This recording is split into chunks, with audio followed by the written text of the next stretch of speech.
নমস্কার বন্ধুরা, শান্তির পরিবারে আপনাদের সবাইকে স্বাগত।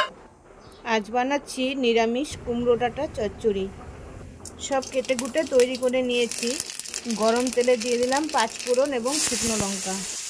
দিয়ে দিচ্ছি কেটে রাখা আলু, বেগুন এবং কুমড়োর ডাঁটা। দিয়ে দিচ্ছি পরিমাণ মতো লবণ।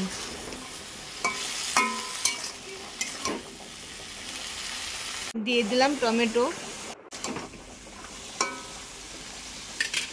এবার কিছুক্ষণের জন্য ঢেকে রেখে দেব।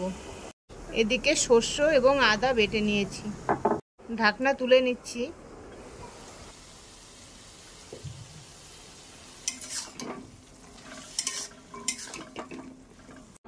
দিয়ে দিলাম ফালি করা কাঁচা লঙ্কা এবং হলুদ গুঁড়ো।